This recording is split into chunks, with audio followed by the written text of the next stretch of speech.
శ్రీ గురుభ్యో నమ. శ్రీ మహాగణాధిపతే నమ. శ్రీ మహాసరస్వత్యై నమః. హరి ఓం శ్రీమాత్రే నమ. నమస్తే దేవదేవేశ, నమస్తే పరమేశ్వర, నమస్తే వృషభారుడకారాయ నమో నమ.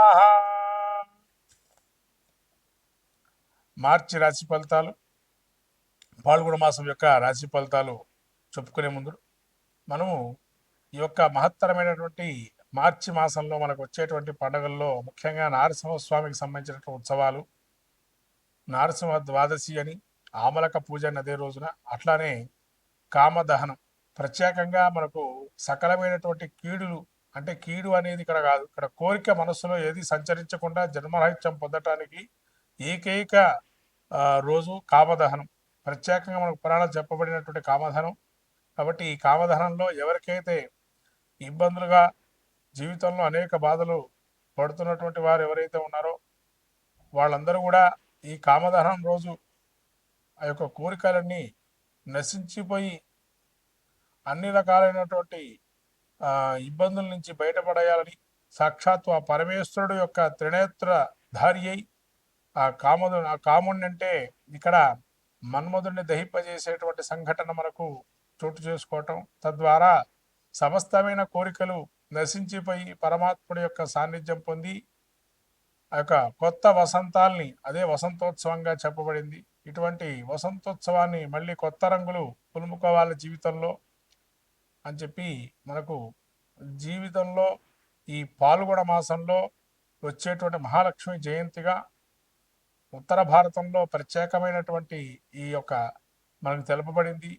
అట్లనే బృందావనంలో కృష్ణుడికి అనేక రకమైన గోపికలతో ఆ యొక్క తన యొక్క ప్రేమామృతాన్ని కురిపించినటువంటి, తద్వారా లోకమంతా ప్రకృతి సిద్ధమైనటువంటి ప్రకృతిలో మనం ఎట్లా ప్రేమత్వాన్ని చూపించాలి, ప్రేమతత్వాన్ని అని చెప్పి కృష్ణుడు బోధించేటువంటి వసంతోత్సవము. ఇటువంటి లీలా మానుష విగ్రహమైన శ్రీకృష్ణుని యొక్క విశేషమైనటువంటి గుణగానాలు స్థుతించి భగవత్తు యొక్క లీలను తెలియజెప్పేదే ఈ కామదహనం. అట్లానే మనకు చివరగా ఇంకా ఈ యొక్క మాసంలో లక్ష్మీనరసింహస్వామికి సంబంధించి ప్రత్యేకమైనటువంటి స్వయంభూ దేవత స్థలాల్లో అనేక ఉత్సవాలు జరపటం. అట్లానే మనకు మన రాష్ట్ర ముఖ్యంగా యాదగిరిగుట్టలో స్వర్ణ గోపుర విమానోత్సవాన్ని కుంభాభిషేకాన్ని చేయటం అటువంటి మహత్తరమైనటువంటి మాసంగా పరిగణింపబడుతుంది. కాబట్టి పాల్గొన మాసంలో ఆ నరసింహం యొక్క క్షేత్రాలు దర్శనం చేసుకొని ఆ నరసింహుడి యొక్క అనుగ్రహాన్ని పొందాలని ఈ యొక్క ఆ యొక్క పాల్గొన మాసంలో, అట్లానే త్రినేత్రధారి అయిన ఈశ్వరుడు యొక్క స్వరూపాన్ని, ఈశ్వర తత్వాన్ని గ్రహించడానికి, పరమాత్మ యొక్క స్వరూపాన్ని తెలుసుకోవడానికి ఆ యొక్క ఈశ్వర అంటే పుణ్యక్షేత్ర దర్శనం చేసుకోవటం. అట్లనే కొత్త ఉగాదికి మనకు అనేక రకాలైనటువంటి ఇబ్బందులను తొలగిపోయి నూతనమైనటువంటి మళ్ళీ సంవత్సరంగా మనకు ప్రసాదించే అనేక దేవతా తీర్థక్షేత్ర దర్శనాలు, ఇటువంటివన్నీ కూడా ఈ యొక్క పాల్గొన మాసంలో చేసుకుంటే విశేషమైనటువంటి ఫలితాన్ని పొందుతారని మనకు ధర్మ శాస్త్రం తెలుపబడింది. కాబట్టి ఈ మాఘమాసంలో ఇటువంటి మహత్తరమైన పుణ్య పర్వదినాలను మనం చేసుకుని సాక్షాత్ ఆ యొక్క ఈశ్వరుడు అట్లానే మహావిష్ణు స్వరూపమైన నరసింహస్వామి అనుగ్రహాన్ని పొంది సకలమైన విజయాలు పొందాలని ఈ యొక్క పాల్గొన మాసంలో మనం ముందుగా ద్వాదశ రాశి ఫలితాలు చెప్పుకున్నాం. ఈ యొక్క ధనుసు రాశి వారికి గ్రహస్థితి చూసినట్టయితే ముఖ్యంగా మూలా నక్షత్రం, పూర్వాషాఢ నక్షత్రం, ఉత్తరాషాఢ నక్షత్రం 1వ పాదం ధనుసు రాశి వారిది. ధనుసు రాశి గ్రహస్థితి చూస్తే తృతీయంలో రవిశనులు, తదుపరి చతుర్థ స్థానం సంచారము, చతుర్థములు శుక్రబుధ రాహువులు, షష్టంలో గురుడు, సప్తమంలో కుజుడు, దశమంలో కేతు. ఈ యొక్క గ్రహస్థితి చూసినట్టయితే ముఖ్యంగా వృశ్చిక రాశి వారి ధనుసు రాశి వారికి తృతీయవతి శని సంచారం వల్ల అద్భుతంగా గోచరిస్తుంది. ఈ మాసాన్ని చాలా అందిపుచ్చుకొని అవకాశాలు ఉంటాయి.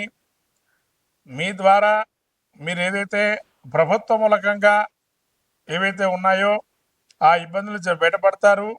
తద్వారా మీరు జరిగినట్టు నష్టాన్ని కూడా పూడ్చుకునే అవకాశం ఉంటుంది. అట్లానే చతుర్థమందు రవి సంచారం వల్ల కొంత ఇంట్లో ఉన్న పరిస్థితులకు వస్తే మిమ్మల్ని వ్యతిరేకించడము, కొంత ఇబ్బందులకు గురికేసే అవకాశం ఉంటుంది. ఇంట్లో కన్నా బయటనే చాలా మటుకు ఉండే ప్రయత్నం చేస్తారు. శుక్రబుధులు చతుర్థమందు సంచారం వల్ల అనేక రకాల సౌఖ్యాలు, విందులు, వినోదాలు, జీవిత భాగస్వామితో కావచ్చు, సంతానంతో కాదు సగుణ సపరిపారంగా ఆనందోత్సాహాలతో ఉండి ఈ విధంగా చాలా అనుకూలమైన అంశంగా గోచరిస్తుంది. మార్చి మాసంలో రాహు చతుర్థమందు ఉండటం వల్ల బంధు వ్యతిరేకత అనేది కొంత వ్యతిరేకంగా ఉంది, జాగ్రత్తగా చూసుకోవడం మంచిది. షష్టంలో గురు ఉండటం వల్ల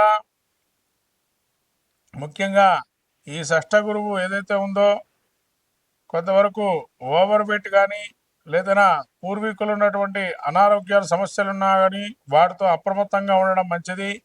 ధనుసు రాశి వారికి ఏదైతే సప్తమ స్థానంలో కుజుడున్నాడో ఈ యొక్క కుజుడు సప్తమ స్థానం సంచారం వల్ల మీకు వ్యతిరేకంగా కొందరు ఒక గ్రూప్గా ఏర్పడి మిమ్మల్ని ఇబ్బంది పెట్టే అవకాశం ఉంటుంది.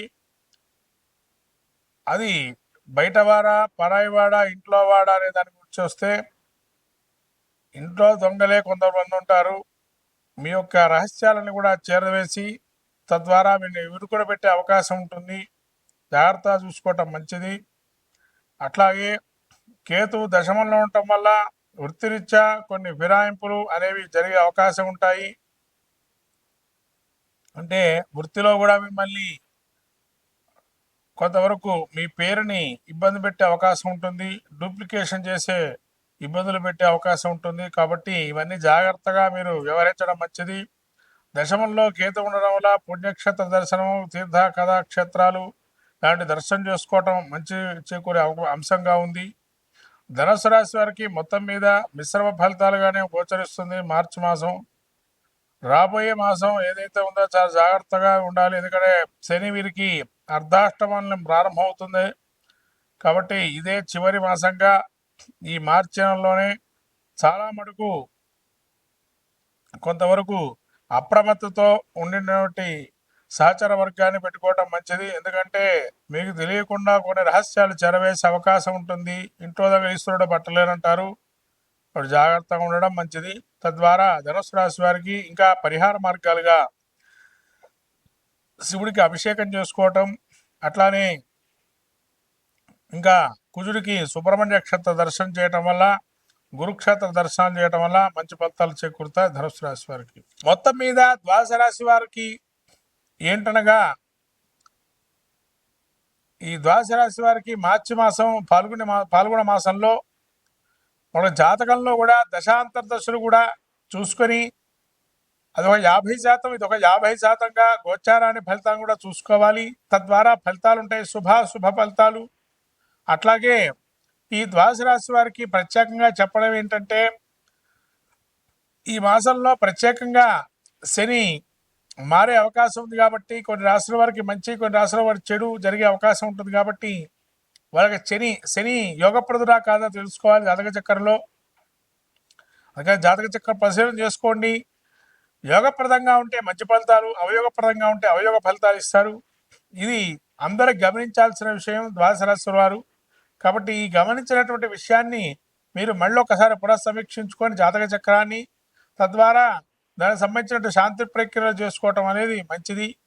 ముఖ్యంగా శక్తి లేని వారు ఎవరైతే ఉంటారో శాంతి ప్రక్రియలు చేసుకోవడానికి కనీసం స్తోత్ర పారాయణాలు కానీ, స్తోత్రాన్ని వినటం కానీ, శ్రవణం కానీ, నామస్మరణ కానీ, క్షేత్ర దర్శనం కానీ లాంటివి చేయటం వల్ల కూడా మంచి ఫలితాలు సాధిస్తారు ద్వాదశ రాశి వారు.